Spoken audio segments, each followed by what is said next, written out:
Welcome to the Irish Snug podcast. All right, so welcome back to the Irish Snug. If you are tuning in for the first time, please like and subscribe to our YouTube channel or whatever podcast platform you're using. Today we're sitting down with a native New Yorker and a proud first-generation son of County Galway immigrants. His life perfectly bridges the grit of the city with deep ancestral roots. From decades spent sharing the screen with Hollywood's finest and bringing powerhouse characters to life, to his dedicated service in the firehouse. Yet at his core, he is a man defined by his regular travels back to Ireland and a lifelong commitment to the people, the humor, and the traditions of the Irish-American diaspora. Pull up a stool for a legendary conversation with actor, firefighter, and true son of the New York diaspora, Robert John Burke. Welcome to the Snug. Thank you, Tim. Great to be here. Thank you very much for having me. Yeah, I was very excited to get you on the show. I've heard you had you're very in tune with your Irish ancestry, and that's what we're all about, is to sit here, tell stories, tell your story, what it is that really makes it, home for you. So give us a brief background where you grew up. I think you grew up in like Washington Heights, right? As children, well, let me go back a little further. My mother and father came to the United States. My mother came first in 1949, and my father came the next year in 1950. They were 30. My mother was 30. My father was 31. So they weren't kids, per se. But they settled in Long Island City, and then when they got married, they moved to Washington Heights, where my oldest sister Margaret was born, and then my sister Eileen and my sister Maureen. And my brother and I, we were born in a hospital called St. Elizabeth's Hospital on Wadsworth Avenue. It's not there anymore. And my father worked in the refrigeration warehouses on the docks. He was a bartender across the street. The last place we lived was 1630 St. Nicholas Avenue. And he was the superintendent of the building in lieu of these other jobs. And then in 1969, we moved to East Northport, Long Island. He had the promise of a job as a church custodian for rather a large parish church, school, convent, rectory called St. Anthony's of Padua. And so we moved there. We were very happy to move there. It was a trade-off. It was always a trade-off in my life. It seemed like we lived above. How old were you at that point? I was about 10 years old. Oh, okay. My father would say the damage was already done. We lived above three garages, a three-car garage. That was the surface area of the house. So it was very modest. But we didn't know any better. We were just happy to be out of the city. And, that's where I mostly grew up. We go back to the city. We go back to Washington Heights. We go back to Inwood. My cousins, the only cousins I had were on 204th Street in Dykeman. And then they moved up to Woodlawn. So we went back to the city, all the time. My father didn't like Long Island. He didn't like America. My mother didn't like Ireland. So that was a kind of a... It's not that she didn't like it. She just didn't think there was anything there for her. Well, everything that you're talking about here is such a common story. It's the common story, especially during that particular time. Absolutely. Some people came here. They didn't want to even hear about Ireland. They didn't want to go back. My mother didn't look back. My father, all he ever talked about was Ireland. Him and his brothers and his father, they had a thrashing machine. So oats, wheat, barley, corn, whatever it was, they would go from farm to farm. And it was a fun life. Nobody was getting rich, obviously. But my mother was the ninth of 13. So, 3 of my aunts on one side went into the convent. 3, and there wasn't much opportunity, I think, post-World War II. And my mother, she trained as a seamstress. She had a cycle, miles and miles to go and train and then miles and miles to come back. And she was a wonderful seamstress. When she came to America, she worked at an exclusive seamstress shop. So she liked it. I think she wanted to get out of there and make a go of things. And my father was just like, he was more of a simple guy. He liked Ireland, but I guess he liked my mother more. Now, did he go back? Oh, yeah. He went back all the time, He did. Yeah, the first time I was ever there, he said to my brother and I, "Who wants to go where?" And I said, "Oh, I'll go to Ireland with you." I think my brother went to Florida, So even before I had ever gone, the stories that you hear that I heard growing up. We just finished reading this author. His name is Niall Williams. He's unbelievable, and he writes these books. They take place in the late 40s and early 50s, West Coast. He's writing about Clare. But the stories are hilarious. One story is about electricity coming to this town and how it upsets the town. And when both of my parents came to America, neither of them had electricity coming into their homes. Right. So these types of stories I heard as a kid, and then when you read them, part of you hangs your head and cries, and the other part of you, throws your head back and laughs. It's just very, very funny. And this guy's just a tremendous writer, Niall Williams. So I went back with my father. The first time was 1979, I believe, the summer of. And I was 19, my first trip. And here I get to see all the names and places and people that he had been sharing for those many years. How old were you then? 19. On your first trip. Okay. Yeah. Yeah. So now, before that, growing up in New York, whether it was in Washington Heights or Long Island, was Irish music or anything like explicitly Irish in the family household? I mean, like Sunday morning, Killing the Gale. Yeah. What was it? Malachi McCourt. So yeah, the music was in the house. As the Irish would say, we didn't have music. We could play, but my father was a great singer.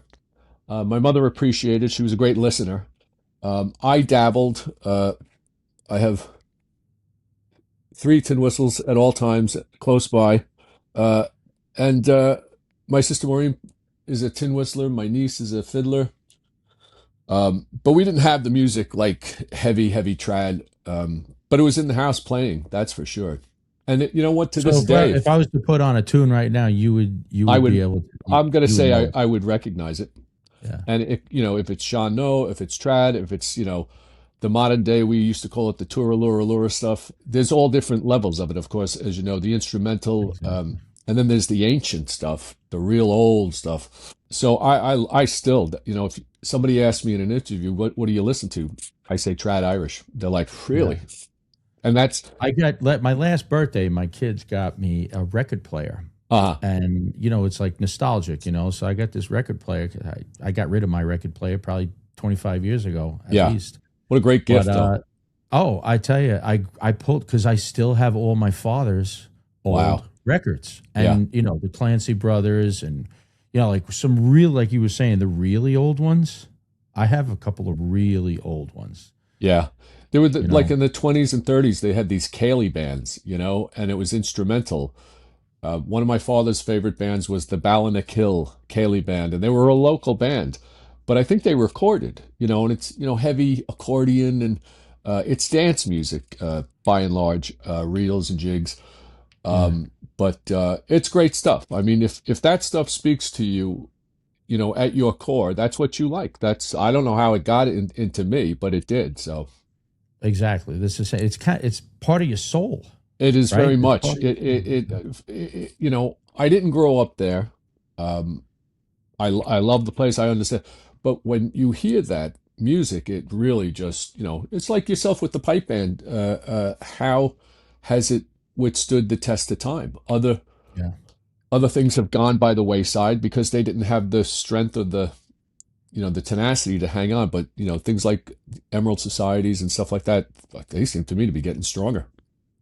Yeah, I hope it's getting stronger. Well, that's what my podcast is really kind of aiming to do, is to really get this. The interest was always there for me growing up, and for the people I hung around with.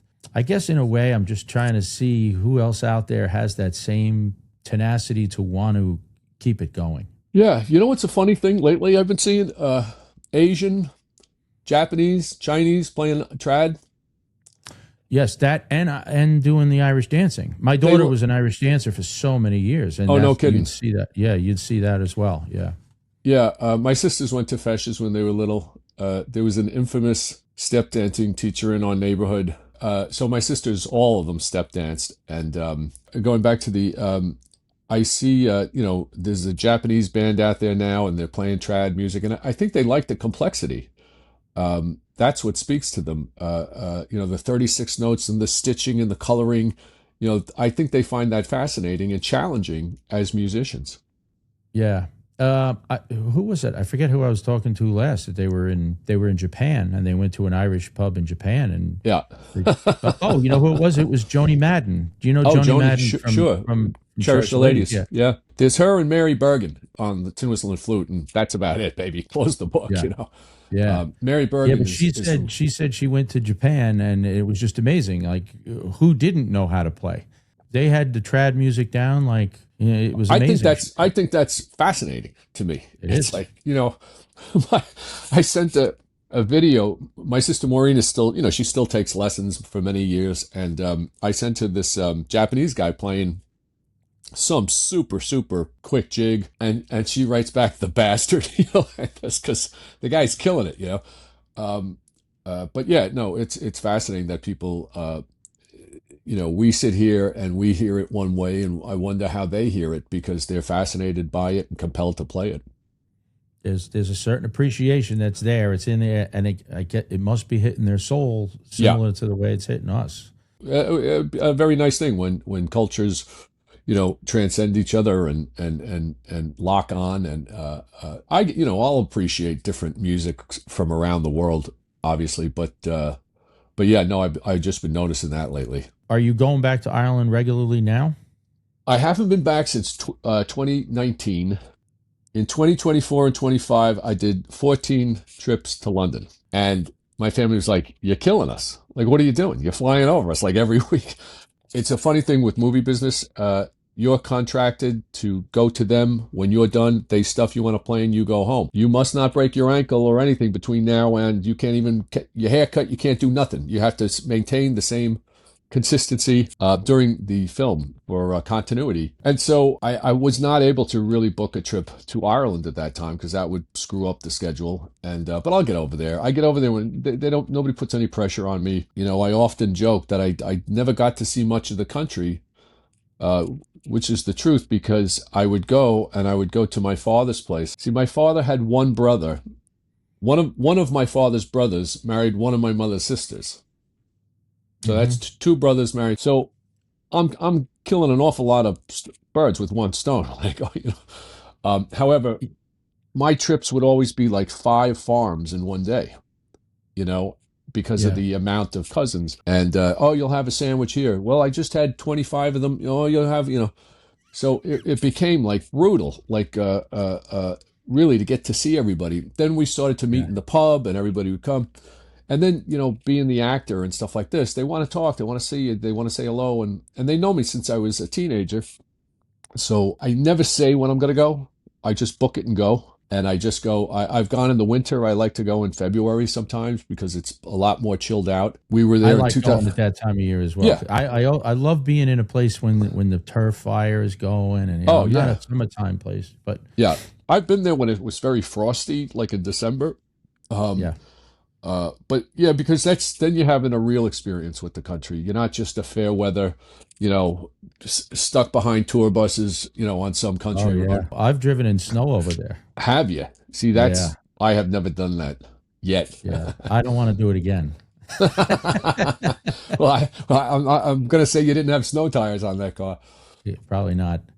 But when I go, I sit in the kitchen of the farm. It's called Masonbrook. I have 4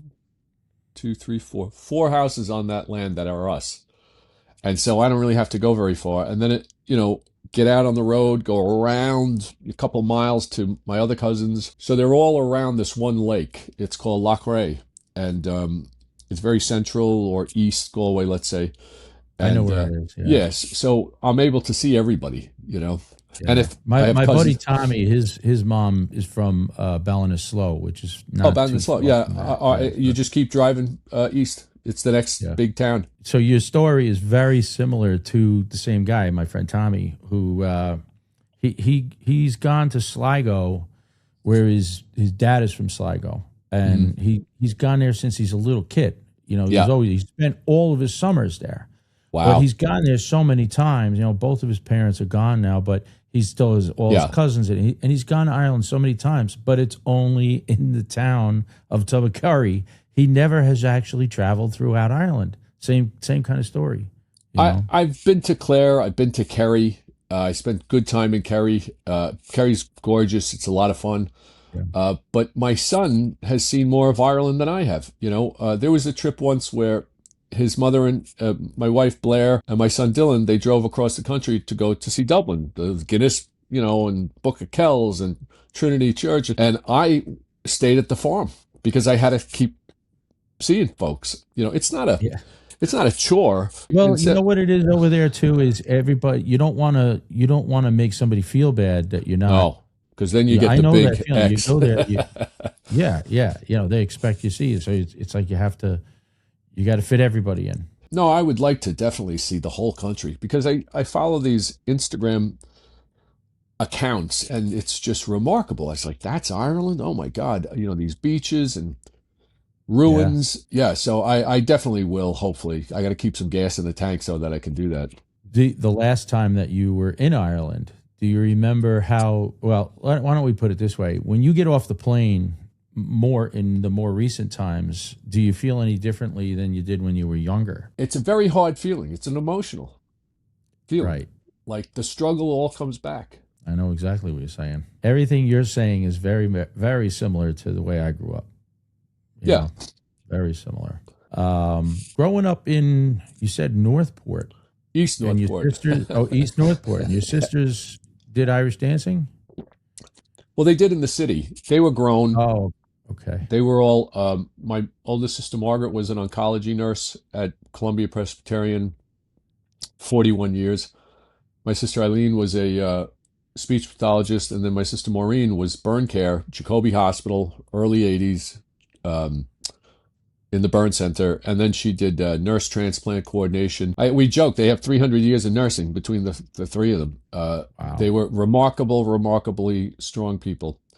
And again, that's almost the stereotypical Irish assimilation. You're going to get an education. You're going to get out of here. We're going to get out of here. And then my brother Billy, my twin brother, was in medical sales, like high tech, super complicated medical machinery. MRIs when they first came out, portable CAT scan. I mean, he did very high tech. He could have been a physician, no problem. And then there was me. I could barely read.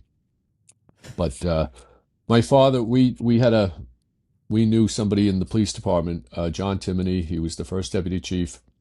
And we thought that maybe I would go that way to the police department, which didn't happen, actually, after my father passed away. Because, he supported me to be an actor, but he just didn't understand it at all. At all. So, Yeah. I think back on him, and I didn't break his heart, but at the same time, he's like, an actor? What are you talking about? And I didn't Yeah. really come out and say it like that. I just started to do it. And it wasn't guys and dolls and this high school. It was different. It was a different path. It was more practical. Then I went to a very good college for it, where you come out of that college, you are going to be going on television and in the movies. It seems to me. And he passed away before any of that. You know what I mean? So and then I'll just skip ahead. It wasn't until 9/11. Pat Brown was a great friend of mine. Actually, I'm sitting in a little room here. I turned it into an office. This used to be his room when we lived together here. And after he fell on 9/11, I threw in with the volleys here where I live in Ocean Beach and been doing that for 24 years. So somebody said to me, Burke, you're first generation Irish from Washington Heights. You missed your calling. You should have been fire or PD from the get-go, yeah. But I enjoy that. I love that. Yeah, those tight knit neighborhoods did kind of shape people to an eventual path to becoming fire or cops, right? That was pretty common. I think in Ireland, it's a very funny thing. The guards are, they're kind of made fun of. Any authority is really just challenged there. So when I think the Irish came here, they said, "Oh shit!" In America, if you're a police officer or with the fire brigade, you do get a certain amount of respect. So yeah, it's a very different, characteristically, it's very different. I have a cousin who just became a guard, and I said, how does that work? And he loves it because he's in a very busy spot in Dublin where they are seeing tremendous spike in crime. So Yeah. he's very busy. I brought him to Ladder 3 when he was here. He had a great time. It is characteristically, I find it to be very different. Maybe it's changing, I don't know, but between the guards and the cops in the States, it's a very different animal. Yeah. I mean, when the Irish came here, there's the whole thing of no Irish need apply, and the only jobs they could get were, civil service jobs. Right. So there's that aspect too, but that carried on for generations. I mean, even when I came on FDNY in 1993, and I mean, the firehouse I was in they were mostly Irish. If you looked at all the last names. Oh yeah. So it still was there. Do you find that even like in the volleys out here? Yes and no. You have a very high complement of Irish and Italian. You know what I mean?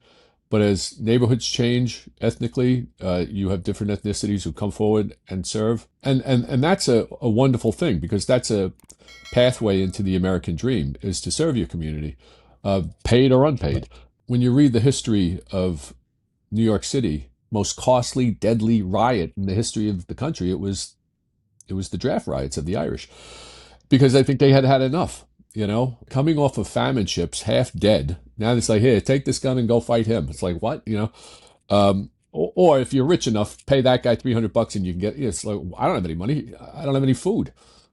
So it was a tremendously volatile assimilation experience for the Irish when they came here. Although, for my own upbringing, I'll say that there was a tremendous amount of it was strict, super strict. And I think the sensibility was, if any of us screw around, we're going to sink. So we're not sinking. We gotta toe the line here. We gotta get out of here, alive. The last place I left was a basement in Washington Heights, and that wasn't so much fun. Anything after that was gravy. And yeah, I very much like to see other ethnicities given these opportunities to prove themselves and assimilate, because that's the American dream. And if that gets taken away, then the whole idea of the country and what it stands for is, liberty and justice for all, basically. But yeah, there was an inordinate amount of Irish, obviously, in public service, because it was all that was open to them, and they were only too glad to step in and handle it. And even in like the older movies, like whenever there was a police officer being portrayed, a lot of times he had an accent. Even if you want to look at like cartoons, Yeah.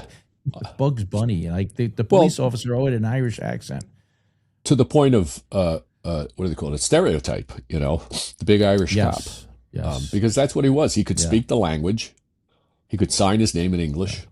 Hey, give him a gun and a nightstick. Let him go. Whereas other ethnicities coming off the boats didn't speak the language. Huge drawback. When you got off that boat and somebody says, hey, my buddy here is in charge of this neighborhood and you're going to be a police officer, you're only too happy to be able to do it. And you might get a free sandwich out of it. I tell the story of when I was a kid, we had a bodega upstairs called Pops. It was like a deli.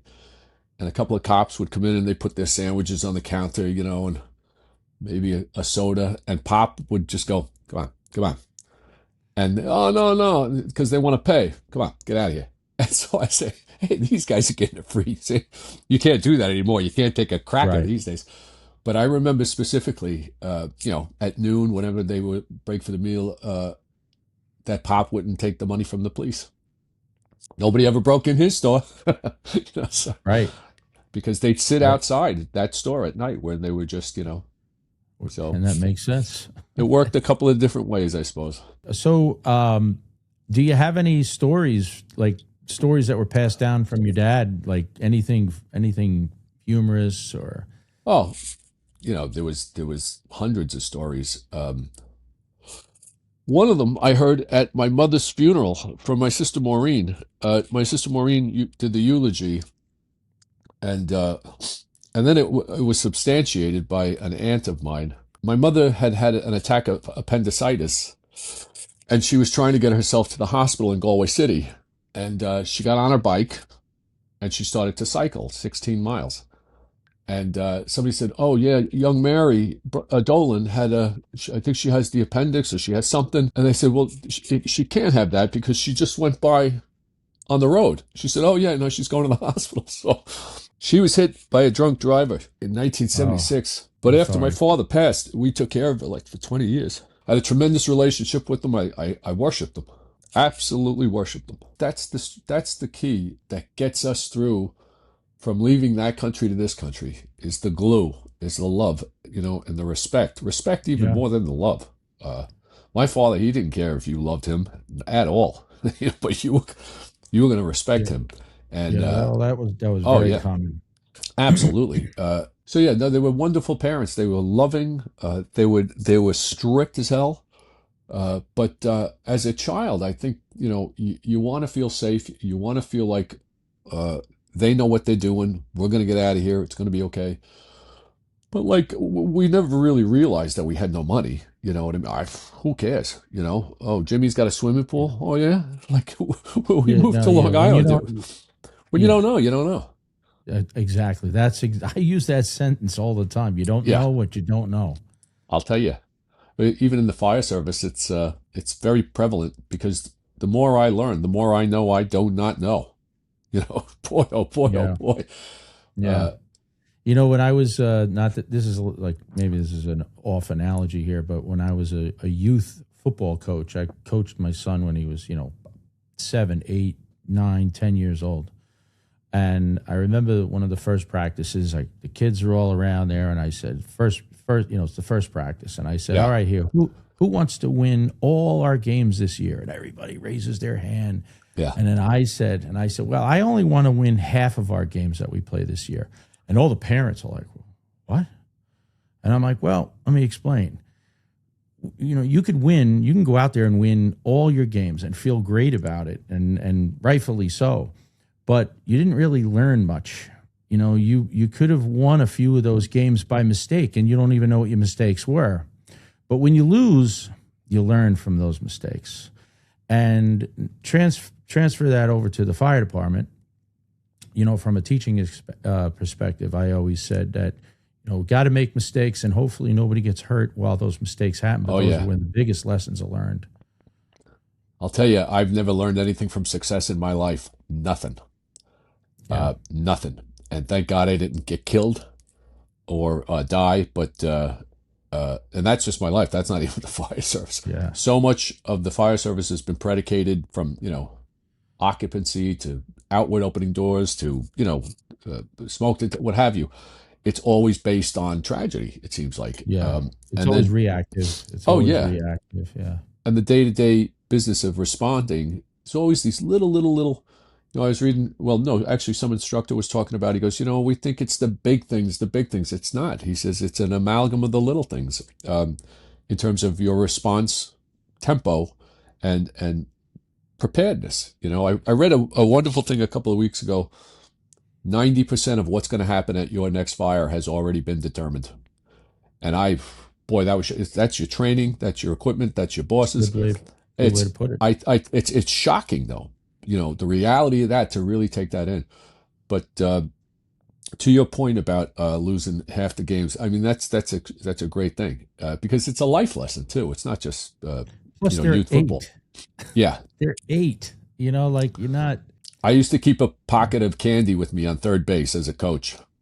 I had how many mothers and fathers? I've never seen my child hit a triple in his life. Because he gets over, Mr. Burke is going to give him, a slip of some candy on third base, and this is like a bunt or a single that he just keeps running through the bags, okay, and counting on the overthrow. But that was one of my little secret techniques. Get him over to third. I have a question here that I want to make sure I word it right. Has any Irish sensibilities or instincts ever changed your approach to acting a scene out? Like maybe it's a phrase or like a trait that you saw in your home, like maybe even just your father's gait or something like that. You know what I mean? Any improvs that maybe you took to the stage? What a great question. Probably one of the best questions I've ever been asked. And I'll tell you why. My parents had packed dirt floors in their homes. My mother, and I'm sure of this, had animals come into the house during bad winters. They had no running water, no electricity. My parents' experience was similar to friends of mine in this country, great, great, great grandparents' experience. But that's my parents' experience. So these type of old rhythms and ways, customs were not far. They were only my father and mother, passed down. Uh, my sons joke to me when I say, hey, listen, when I was your age, they're like, oh yeah, back in the Mayan Empire. I'm like, it's not, because my upbringing was so different from any of my friends in Long Island, let's say. But when I approach a movie or a film, and let's say Tombstone takes place in the 1800s, I kind of get a feel. There's no refrigeration, there's no ice cold beer. There's cowboys drinking whiskey. That must make them psychotic. You know what I mean? So you start to understand the rhythms of the past. You're able to just separate modern day from, 100 years ago. Both of my parents would be over 100 if they were alive. So yeah, I'm always cognizant of the fact that no matter what role I play, like even when I go to Ireland, they say, "Oh, that's Johnny, so and so over there. That's Pack." Everybody in the town, everybody is somebody. It Yeah. doesn't matter if he shines, shoot, whatever. He's somebody, And so when you're building a character, you have to remember this guy is somebody. Plus the language of the people. They're very, obviously expressive. My father used to say the English taught us English and we taught them how to use it. The adjectives that were used when I was a kid, powerful, mighty, they would always put some, if my father saw litter on the street, he'd say that's scandalous. And I'm like, how is it, why is he using these? They didn't have much, so they used their words.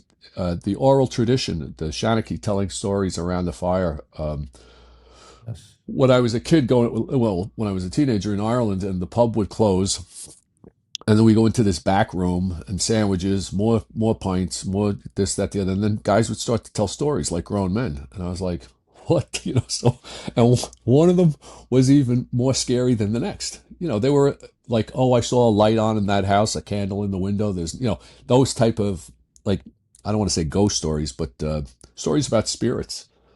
And I remember being shocked one night by this one guy and his story. I thought, Jesus Christ, is that real? I mean, like, I got the willies.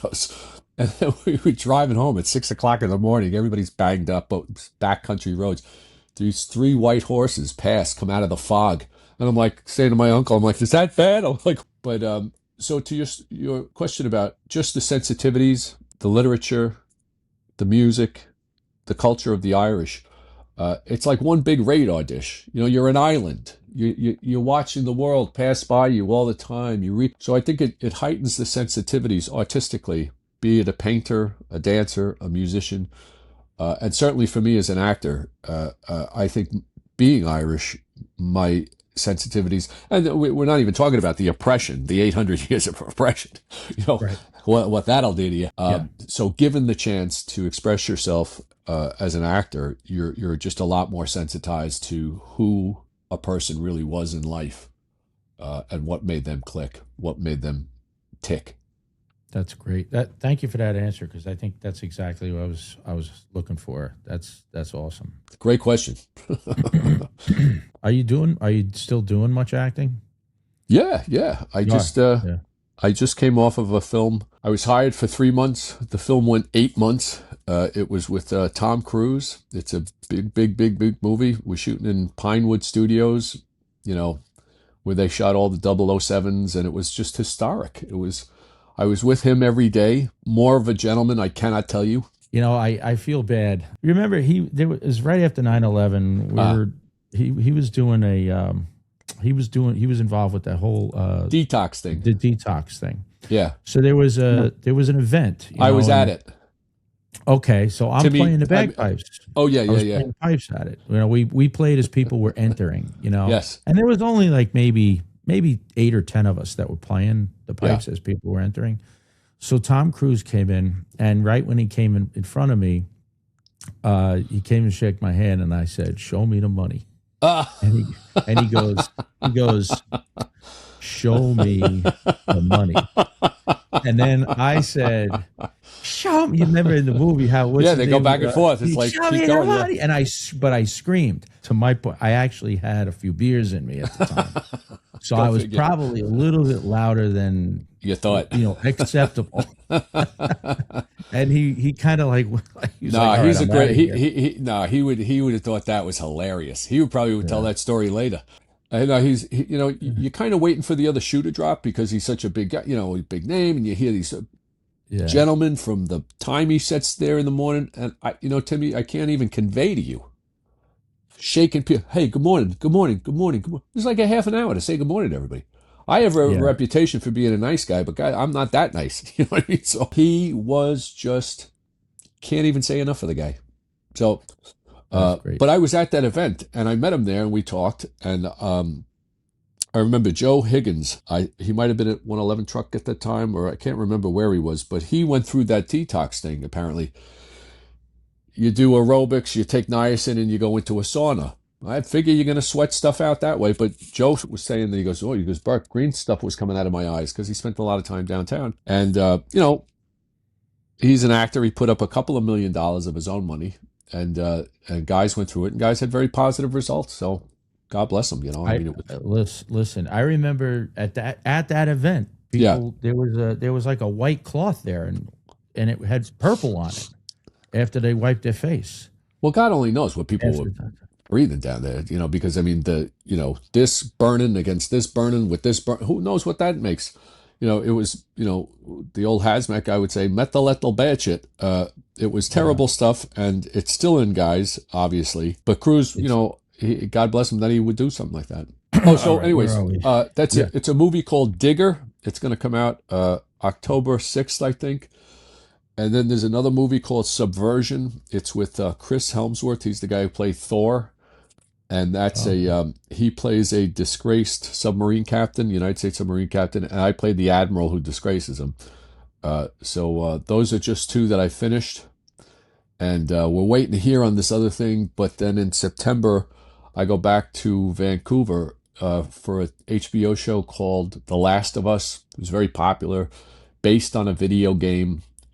It's the end of the world. People have a virus. They turn into zombies or whatever the hell. So I did a couple of episodes last season. I didn't get killed, and I'll be going back there in September.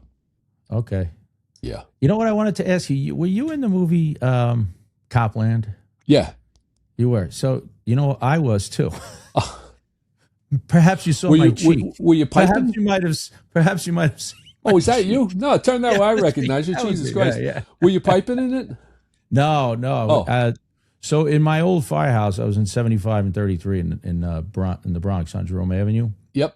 And this guy, Jimmy Graney, he owned I'm going to say 40 different cars, and they're all older cars. So all the movie sets, Bronx Tale, wow, any of the older movie sets, they would always use his cars. Yeah. And he had them all over the city in this garage, that garage, this garage. But they would be used in all different types of movies. So he kind of had his hand in a little bit. So he got a bunch of us to do some extra work. Yeah. Now, I would never be an extra on my own because it just wasn't my thing. But when we were a group, it's a lot of fun. We would do it together. It was a lot of fun. I was in SAG. I let it. Oh, no lapse. kidding. I let it lapse. But at that time, we were doing, movie things all the time. And Copland. This is actually funny. So I'll probably cut this out, but we're doing Copland. There was a scene. I don't know if you were at this particular scene, but do you remember? It was in New Jersey, right? And it was a carnival scene. Yes, I was there. Carnival setup, right? Yep. So we're sitting there, and at any carnival, the strongman thing where you hit the hammer and the thing goes up and hits the bell. Yeah. So there's 5 or 6 of us. We're all firemen, and we're all flying around as usual, right? We're actually trying to hit this thing, and it's girly man, but we figure it out. There actually was a system of if you hit the hammer exactly the right way, it goes right to the bell every time. Yeah. So now we're having a contest amongst ourselves. How many times you can hit the bell in a row? Bang, bang, so bang. Sylvester Stallone hears ding, ding. He hears this, and he comes walking up the hill with his bodyguard was with him too. Yeah. And but he approached us, so I guess now it's okay to talk. It's okay, yeah. So he's like, now he wants to do it, and me in my mind, because I got that fireman mind, I'm saying, all right, we'll give it to Rambo and let him hit the bell. See how he does here. He's trying, girly man, girly man, that's girly man. It's not gonna. And he actually got upset that he couldn't do it. Wow. And he turned away. And I took the thing, and as he was walking away, all you heard was ding, ding, ding, ding. That's great. You're too bad we didn't have the cell phones then to get a video of that. No video of that. No video of that. That's hilarious. He turned out he was a kind of a gentleman too. De Niro was in the movie, so it was like right. The two box office guys. Ray Liotta. Ray was crazy. He did a very good job in the film. I have a checkered story about that film. I had one role, and then the producer found out, and he canned me from it, and he didn't want me in the movie, but the director wanted, it was all this bullshit that happened. It didn't matter to me. But no, I thought Sylvester Stallone did a good job in the movie. But that was, I think, a low budget movie, and it did a lot better than they thought it was going to do, or something like that. Yeah, maybe I have that wrong. What it was Sylvester Stallone was used to doing these massive blockbuster budget movies, and here he is now. He's getting in the ring with De Niro, and I think he had to put weight on for it too. Oh, he swelled up. Got heavy, yeah. I told him one day we were in this bar in Yonkers. I said to him, little Bobby Burke, I said, hey, nothing for nothing. You're doing a great job. He goes, really? I said, yeah. He goes, oh, thanks, man. He goes, I don't know. I'm trying very hard. And I think a lot of the times people don't understand the whole thing about don't talk to him and everything is like you could have, let me show you. This is an actual script. You could have 21 pages of dialogue. It's in your head, and you got to say it in a half an hour. And you don't want to get distracted. Oh, you got to put blinders on. Don't talk to me. If you talk to me, I'll forget. I'll forget my kids' names if you talk to me. So a lot of the times it's that, and the other times it's just nonsense bullshit. But he was very nice. He was very generous. Bought hats and coats, and a couple of the guys used to knock on his trailer. And he'd come out and he'd say, "What can I help you?" And they say, "Hey, Sly, can we come in and use the swimming pool?" Oh, because his trailer was so big, So, but guys, it's not that big. But he was very kind to everybody. He didn't razz anybody or go after anybody. And neither did De Niro. De Niro's as quiet as a mouse. That guy, very respectful. And he's always looking to see if he sees something that seems out of place, that's wrong or not, But I was just, as usual, soaking it all in, Couldn't believe I was there. I could never believe I'm there. Yeah. Well, it's good stuff. The name of this podcast used to be Pubs and Pints. When I first started it, it was called Pubs and Pints. And it was really the concept of, a conversation you would have in a bar over a pint. A session. Yeah, which it still is. It's funny because in Ireland, what I noticed was you have a couple of pints and you have a good chat, or a good session. And a session is pint and chat. And there's an art to it, My father would say about somebody who they either drank too much or talked too much. They didn't have the balance.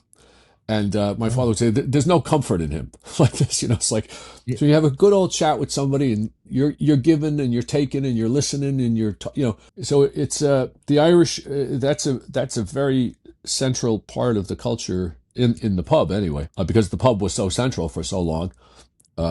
It's funny. My mother would look at pictures on Instagram or Facebook. And I said, oh, that's Johnny. And she'd say, are they drink? Yeah, drinking. She said, and I said, what? She said, and it's so funny that she would say, she goes, we never had money for that. You know what I mean? They didn't have money.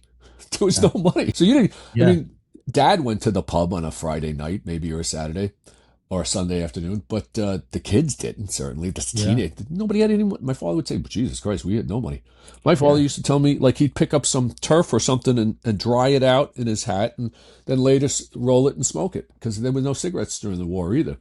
So the whole prospect it's funny you say that. My a cousin of mine back in 1980 recorded an interview with my grandmother. What is that now? 40, 45, 46 46 years years. ago, right? Yep. So I have that cassette tape, and it's digital. But Yes. one of the things that he asked her in that interview was, what it was like in her house. They, the typical 2-room house, the hearth in the middle. And what did you just do for fun? Well, we had parties, and people come over and be. He said, was there music? Oh, there'd be music all night long. Yeah. And the dancing. Oh, we did dancing all night long. and the drink. We didn't have any money for that. Yeah. That was, so they're having a greatest time singing, dancing, the music, whatever. They're not drinking because they didn't have the money for that. My dad would say, if somebody had a bottle, that was a big deal, or they'd pass it around. When I smoked cigarettes even, and I'd be in Ireland and I'd be smoking a cigarette, and then somebody would throw me one and I'd say, no, I have one. They'd say, you didn't pull out a pack of cigarettes without offering it to everybody. Right.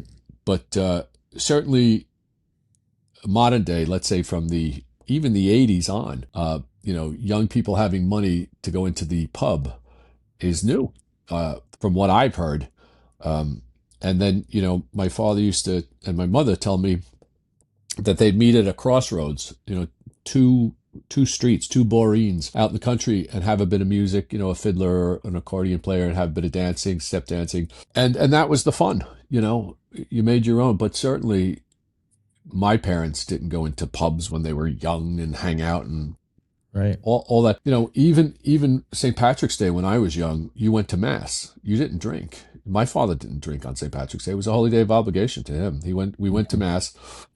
And even when my father retired as a church custodian, he was the guy who took up the collection, brought it to the bank, swept the church, waxed, buffed, stripped the lights, the boiler, he took care of the whole place. So on most holidays, he wasn't a big, he liked his Schaefer, that's for sure, but he wasn't like a heavy drinker by any means. He liked a shot of Seagram's or, Canadian Club. He was a whiskey drinker, but I think I saw him a little tipsy twice.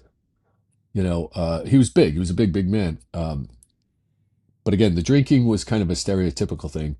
However, nowadays it's very pervasive in the youth because they have money. We were talking before about stereotypes. Yes. And the whole drinking stereotype. One of the guys that I had in my podcast is a friend of mine from Derry. He came to America and he was here for 10 years. But he says, Tim, when I first came here, he was bartending in Manhattan. He bartended at the Kinsale. And he says, Tim, I come to America and I never seen people drink like this in my life. Yeah. All they do is shots and shots all night long and shots. And he said, I walk into the bar and there's, 500 different types of liquor up on we didn't have that in Ireland. You had 3 choices, 2 beers and or something else, So that stereotype, we're all Irish and we all like our Guinness, or I like my whiskey every once in a while. Yeah, yeah. The stereotype is a stereotype. Yeah. I mean, that was done to us. It was done. It was done by design. Oh yeah, we were made look like apes, for goodness sakes. Yes. So where have we seen this? Anytime you want to degenerate a society trying to assimilate, you just lay into them, with the stereotypes. Create a narrative. Yeah. I remember I was in Iceland once, and I was there for like 5 months. And the guy said, "Burke, you are?" I said, "Irish." "Oh yes, yes." They had a whole island called West Mana Yar. I mean, the Westmen. We were the Westmen. And they would come down there and swoop us, the Vikings, and take us hostage and put us on this island until we got our mind right. It was called West Manayar. And he goes, "Oh, you are Irish?" "Yes." He goes, "Yes, you are our slaves." And I'm like, "I know. Everybody keeps telling me this." But they assimilated them into the Viking culture, and then the Vikings came south and said, "Well, let's just stay down here in Dublin and Wexford, these types of areas." And then, of course, I'm a Burke, William de Burgo, Richard the Conqueror, William de Burgo. They said the Normans became more Irish than the Irish. The culture, the Brian law, the language, the music. There's 2 sides to that, though, that they were adherent to the crown. But mostly when somebody gives you an entire province of Connacht and says, "It's yours, have fun." after the conquest. But the Burke, Butler, Boland, all these Norman names made a go of it. Listen, I didn't ask you where your people are from. Mayo, was it or Mayo? Yeah, yeah. I have Burke in my family. Oh, Burke In is a Mayo. very prominent. Yeah, anywhere in the West. Tell you a quick story. My wife is walking in Galway City. Must have been 1990. And she's looking and she's looking and she's looking. I said, What is it?" She goes, "Everybody looks like you. The kids, the old guys, they all, Yeah. there's a distinct narrow, you know, you see it in the pictures of Aaron and things like that." But I thought that was very funny. I said, that's very racist of you, honey. Have you ever thought of doing the ancestry thing, like the DNA? Oh, I did. Yeah, I've done it. My son came out on the deck 20 years ago when it was new. And Oh, I said, "What?" And he goes, "Well, that was a waste of $200."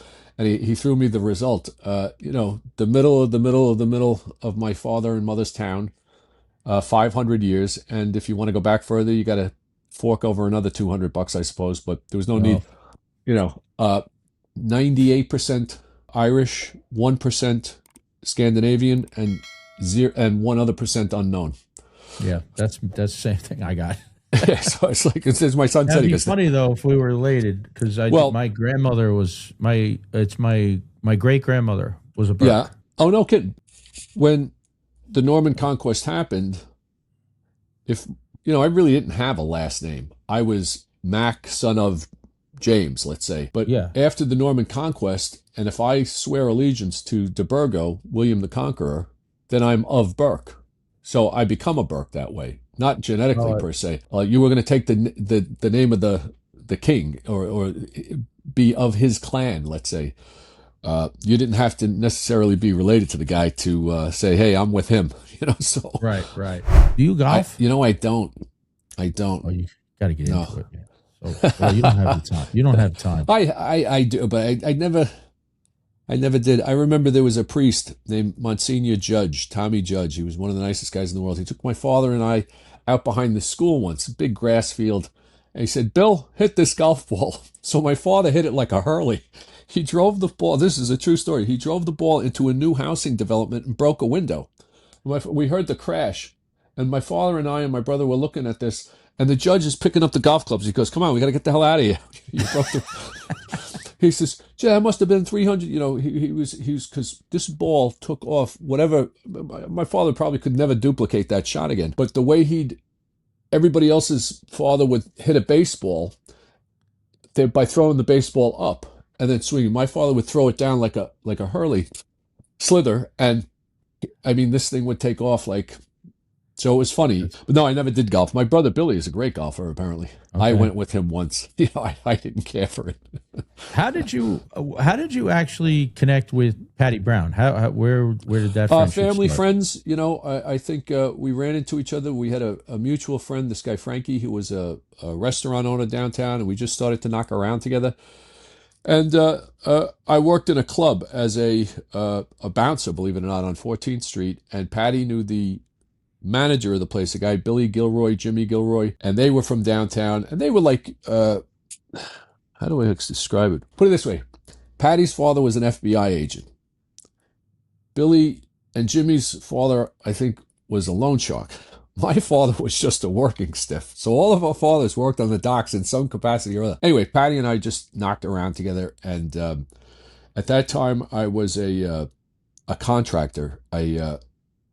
Painting, plastering, uh, carpentry, whatever you needed done, I would tell you that I could do it, and then I would figure out how to do it just to pay the rent, I suppose. And then in 1990, I got back into the acting game, and I rented this. Well, a buddy of mine was renting this house, 5 rooms. You get a room, you get a room, you get a room, and we're going to rent it for the summer.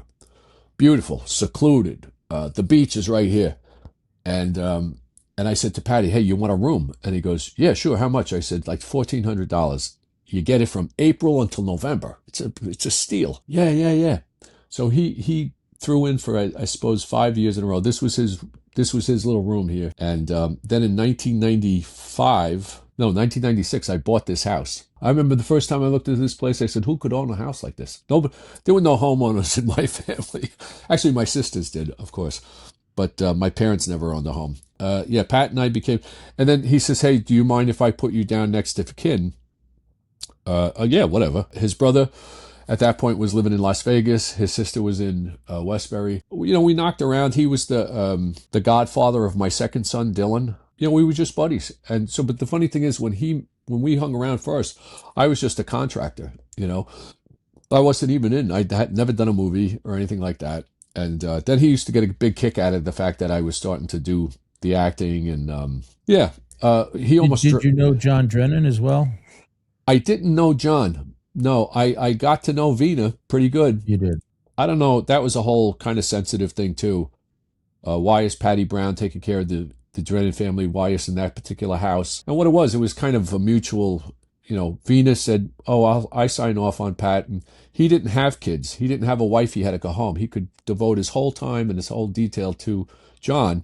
And like if Patty Brown's telling you something in that hospital, get this done, you're going to get it done. He wasn't like a tough guy, but he had the respect, I think, of the membership to expedite things for the family. So, but Vina was just such a fantastic human being, and the kids, the girls, and young John, and you know, it was a terrible time. You know, it was an awful time. So, Watt Street was 1994. Yeah, and it was 1997. So it would have been 3 years later. The band, the pipe band, we had organized a trip to Ireland. And it was open to the whole job, friends, family, you know, that kind of a thing. And I think we had we might have had 2 or 3 busloads of people. So, you know, either 80 or 100, you know, say 100 people. Yeah. And Vina was on that trip with us. And on that trip is when I proposed to my wife in Ireland. Oh, my gosh. And Vina was there, and she thought she was like... Was Father Mike with you? Father Mike did not go on that trip, but I do have I have a funny part to that story. But, is that you with Liam in the picture with Father Mike? It is. Yeah, that's what they see. That's one of the most iconic photos Michael Daly used that picture in his book. Oh, the Book of Michael. Father Mike was great. He was he was to have baptized my second child, and then he called me. He says, he had to go upstate. He says, "Bob," I said, "I know what you're going to say." I said, "I had somebody in the on deck circle. Don't worry about it." He married me and my wife. Oh, no kidding. Yeah. Where were you married, Tim? St. Sebastian's in Woodside. Oh, no kidding. Yeah. Woodside, Queens, huh? Well, so that was part of the funny story. Is when we got back from Ireland, he was not on the Ireland trip, but when we got back from Ireland, I think we were only home 2 or 3 days, and you know, there's a firehouse right across the street from St. Francis, and 24 we were in there. Yeah. We were playing the pipes at something. It was a plaque dedication or something there, and I went up to him and I said, "Father Mike, I got a question to ask you." And he says, "Timmy, I'd be honored." Oh, he knew what I was going to ask him. He knew what I was going to. I knew him like a couple of years before I knew he was a priest. Oh, really? Yeah. So Patty was like, "Hey, listen, we're going out for a bite to eat at this diner. My buddy Mike is going to be there." I'm like, "Okay." So there's this guy who's got like a little Eisenhower jacket and a little cap on. I thought he was some retired like executive from like Wall Street. I didn't know who he was. White hair and perfect hair. Oh, forget about it. And he says, "Now, Bob, your family is from Galway?" "Yes." "Oh, my parents." I don't know if he was from Leitrim. I can't remember. But he was talking once about his sister Dipna, and I says, "Oh, we have 4 or 5 of them." You know, and he, ha, ha, ha. So we would have fun. But I never really asked the guy, you know.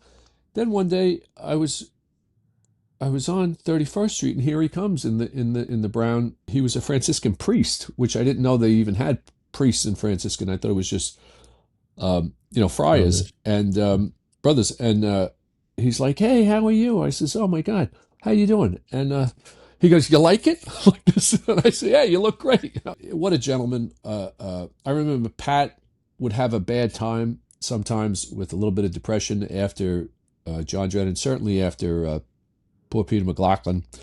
And I would call Mike, and I'd say, and I didn't call him Father Mike. I called him Mike, to tell you the truth. And I'd say, "Hey, listen, Mike, can you give Pat a call?" "Oh, yeah.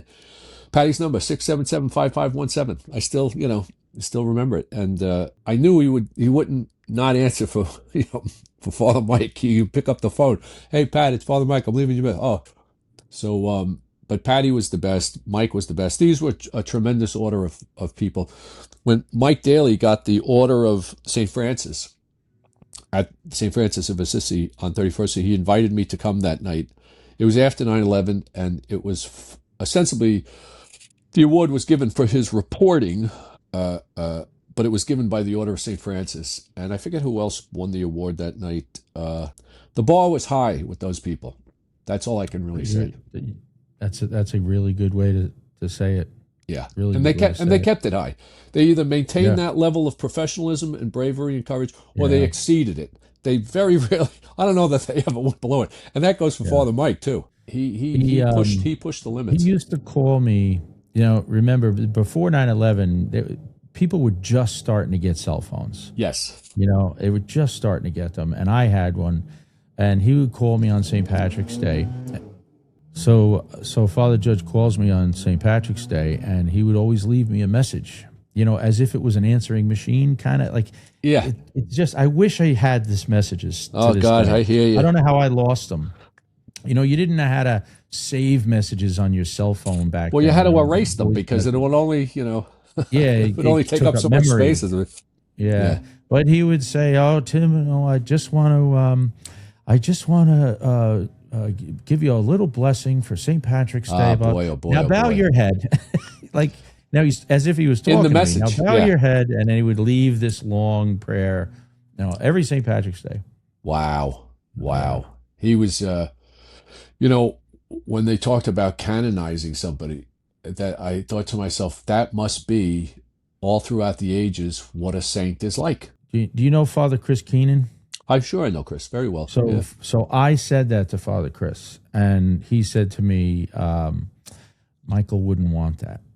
That's true too. Yeah. He's like, "What are you kidding me? That's a waste of time. Go find some." That's the humility. Yeah, that's the humility. Well, that was my answer. I said, but that is the humility. Yeah, and he should have it because of that.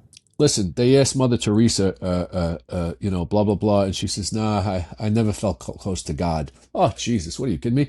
You see, too many people are worried about being close to God. Don't worry, God's close to you. You don't have to be banging your head against the wall to find God. God will figure you out and use you. This conversation started with Vina. Yes. And when I did get engaged in Ireland, she gave me and my wife a gift, and I have it right here on my bar. Holy smokes! It's this bottle. That's how long ago is that? That was 1997. So that's 31 years ago. 30 years ago. Yeah. It's a bottle of mead. And she bought it. So I proposed to my wife on the Cliffs of Moher. Yeah. And there's a little gift store there. And that's where she bought this, in the gift store there. And she gave this to us. Wow. And you know what the mead is for? Well, it's during the ceremony, isn't it, that they... Well, it said, it actually, there's a whole long thing here that I can't read without glasses right now. But it's basically, mead is made out of honey. Yes. It's honey based. And the bride and groom would drink it, I think, every night for a whole moon, a whole month. That's right. So that's where the term honeymoon came from. Yes. I know. I knew this at one time, but I'm forgetting the particulars of it. But that was a gift from Vina. That's a picture of Vina, Father Mike, Patty, and that was at the Holy Name breakfast. I suppose the first one after John passed away. I met them later that day, because I took that picture, for a nice lunch. And that castle, that little keep that's at the top of the cliffs? Yeah. I almost dropped my son off of it. That's I'm pretty sure where Vina bought the thing. Oh, yeah. Well, they have this is before the big gift shop. I remember being in Ireland once, and there was no fence, there was nothing. You could walk out to the edge, you could do whatever you liked. And that's the way it was then, yeah. Yeah, when I returned, they had the big, roundabout and the gift shop. Anyway, I keep these. These are the good ones I keep on my desk of Pat and the gang. I have that's his Proby picture right here. So when you're looking Wow. at this guy, and you're a volley, how do you want to conduct yourself? If my fire service is in his honor, am I going to be a schlep? Am I going to be a schnook? I mean, a slacker, or am I going to be training, training myself into I really tried to dedicate and my fire service to him, and never get caught out, unprofessionally, or this is my little my little piece of the fire service I break off. But I was very honored to be able to do it. I didn't want to get a tattoo. I don't have any tattoos. I didn't want to get an earring of this bullshit. So I says, do something that'll last a lifetime. I do wear his, the bracelet And and stuff like yeah, that, because I like his dignity and his professional. I have to put that on every day and remember to put it on. And I think one day in 24 years that I forgot it. I just went somewhere, or I lost it on a beach somewhere. Honest to God, that day that I lost that bracelet, some fireman, Toomey was his last name. He goes, "How you doing?" I said, "Are you on the job?" He said, "No, my friend was, Who's your friend?" "Patty Brown." "Oh, they all do the same thing." I remember, and you got to hear the Patty Brown story. It's a good way to live, because it gives your life such meaning. yeah. I'm not living in his shadow, or trying to steal his thunder or live his path. What I'm trying to do is live my own, but honor something and someone who was worth it. This guy was a tremendous human being, and when you say never forget, okay, what does that mean to you? Because it means something different to me. Let's just talk real quick. Sure. I know you've been involved with both the Leary Foundation and the Joey D Foundation, Yes. right? Can you give a little context on what they both are, and the roles you played at all? Well, I'm an actor, so that means I'm supposed to be like a half-ass celebrity, I suppose. I did the show Rescue Me with Dennis for 7 years. He has a tremendous, tremendous vocation, dedication, and commitment um, to the fire service, having lost his first cousin, Jeremiah Lucy, a Worcester rescue firefighter at the Worcester cold storage fire. Tremendously horrible. 6 firefighters lost. 2 go in, 2 more go in, 2 more go in, and now you're the chief at the door saying no more. Yeah, So I many, remember. so many ways to break that fire down. Anyhow, so he starts his foundation 1999, and when 9/11 happened, he was poised to start to help families in any way he could. What he saw more than anything was the need for training. So he was raising money to build training facilities. Then with FDNY, he became very successful raising money. FDNY, he bought a high-rise simulator. It's that building on the right as you come into the Rock. On the Yep. top floor, there's a flashover simulator. He bought a $750,000 mobile command post. He endows the FDNY Foundation. We restored 14 of 22 firehouses in New Orleans over the course of 20 months. Ray Nagin, the mayor of New Orleans, said it would take 10 years and $10 million. We did it in 20 months for less than $2 million with donations and hard work. He never came to one of the openings that we had. Then a couple of years ago, Chief DiBernardo, the father, calls. He says, "Listen, we'd like you to help with the DiBernardo Foundation." I was a little reticent because I said, "I'm not really a celebrity." I mean, you want like a celebrity. He's like, and then Mrs. D asked, so I said yes. But I called Dennis and I said, "Hey, listen, can you give these guys some startup money?" And I tell the story. I said, Dennis says, "Hey, Burke, people give me money for my foundation. I don't give it to you." So Chief D went away and he wrote a grant. Dennis decided to give them money. And we found out how much money, which was an exorbitant amount. He says, "But I'm going to give you that amount every year for 10 years. So the DiBernardos were on their way. And whereas Dennis raises money for the material, equipment, thermal imaging, bailout gear, these types of things, the DiBernardos get out there with guys from your job and other jobs, let's say, and train guys up. So it's one thing to buy somebody some equipment, as you know. It's another thing to train them up on it properly. Very complimentary. relationship between the two. 26 years later from the Worcester cold storage fire, Dennis is going as strong as ever.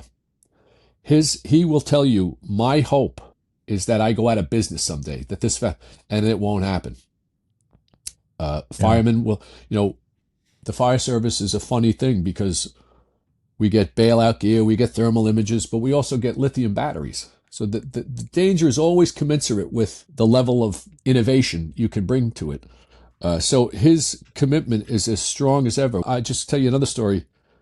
Dennis said, it's one thing to invite people to an event at night and they have hors d'oeuvres and they sign a check. He says, I'm going to make them come to the Rock, push lines, cut cars, rappel, do searches, get down and crawl around with the gear, with the mask. And it's 10 years of inviting executives and other celebrities to come there. Sure, you can give money, but more importantly, you're going to experience for one day 6 or 7 evolutions of different things that firefighters actually go through. The next time that siren goes by, you have a little more skin in the game. And it's been entirely effective. The feedback and the money that has been raised, and that money is also shared with the FDNY Foundation. I cannot say enough. If they call me now and said, "Hey, I need," boom, I drop everything and go. Every dollar that Dennis raised goes out the door so fast it'll make your head spin. Is there a website that the general public can donate to? LearyFirefighters.org. LearyFirefighters.org, and then of course certainly the Lieutenant Joey DiBernardo Foundation. I got one more question for you. Sure. This is one of the. I try to give this question or like a little. I turn it around a little bit here and there, but question is: you're back home in Ireland. You're sitting in a cozy snug somewhere. What do you see around? Who's with you? They could be dead or alive. Who's with you? It's too hard. Who's your second favorite? Well, my father is there. My father is there, and his brother Packy, and then my uncle Johnny. My uncle Packy was famous for punching you. You know what I mean? Punching you in the ribs, punching you in the arm, and I mean, he's that's so not Irish. You'd be sitting there talking this way, and all of a sudden he punches like what? He goes, you're just like And it's funny. I'll send you a picture of me and Packy. I'm not a big man at all, but these guys were just forget about it. It was. I remember once when I was a kid, I was in the back seat of the car, and I was like dying. These two big guys like crushing me. But yeah, my father's there, and a couple of my uncles. Certainly my cousins. Great storytellers because you see they're country people. Do you know what I mean? Yeah. There's not really anybody who was from the city. And not only were they not from the town, they were not from the town either. It's like they were from the country. Can you describe the smell? Well, it's changed because you can't smoke in a bar anymore. But somebody's got a turf fire down. I can tell you that. See here, this is turf. Yeah. Okay, and you can take a little piece of it, and you put it in the little incense thing. You have a little bit of the old country smelling up the house, Have you seen those things? Oh yeah, I have. Yeah. Actually, you can buy a whole brick. I came home with a brick one time in my suitcase. Did they stop you? It stayed in my attic for no, they didn't. I had it in a plastic bag. I checked it. I never even thought about it. That was back in the 90s. Yeah, in the 70s, 79, I went into the bog with my cousins Willie, Patrick, and John. They had to, foot out some turf and stack it and then bring some of the dry stuff home. And I remember like at 4 or 5 o'clock, I thought it was like a black cloud coming at me. And I was like, that's blue sky. They called them midgets. They were like gnats. And I was like, they were in my mouth and in my ears and everything. And they were putting bags over their heads. We made a run for the car. I says, Jesus, you can't, oh yeah, they're really bad. But just to have that experience, I was with my father one night, and I said, "Listen, I got to use the bathroom." And he goes, "Go out in the barn." I said, "But is there a bathroom?" No bathroom. I go into the barn, and I like drop my trousers and everything, and I light this lighter, and there's a cow like right here. I'm like, "Holy shit!" I came home one night, and I was so hungover, and the next morning I'm drinking out of the sink in the bathroom. The bathroom door was open, and my cousin John passes by and he goes, "Oh, Jesus Christ, don't drink that." And I'm like, I spit it out. I'm like, "What?" He goes, "No." He goes, "That water will sicken you." And I'm like, "What? He goes, "It was rainwater, from a bucket." And then when I asked for milk, it was in a bucket, in the corner, not in the fridge. Yeah. I remember eating one time, and I see this guy pull up. He's got the smallest car I've ever seen, and the biggest trailer on the back of it. And out comes this bull, and I'm like, "Oh Jesus, this is going to be good," And nobody talks. Everybody just goes up the hill. So I'm walking up the hill, and I'm like looking, and my uncle makes some weird sound, and this one cow comes peeling out, and comes down the hill, and goes into the corner with this bull, and we're all going like this to keep the two of them together. Well, my father made some wink at somebody like this, and they broke the line. They started to move to the edges, and all of a sudden, I look over, and the bull is looking at me, and it comes running after me. There was another time I took a shotgun off the mantle, and I put 2 shells in it. My cousin Patton's like, "Yeah, go ahead. You're the Yank. They'll let you do anything you want." And I shot the shotgun. The whole thing blew up right in my face. My father's like, "What possessed you to do that?" I says, "Well, Pat told me I could." He goes, "No, no, no. Because that fucking thing has been hanging there for 100 years." He goes, "It's just true." Well, The first listen, time, yeah. Oh, I don't mean to, yeah.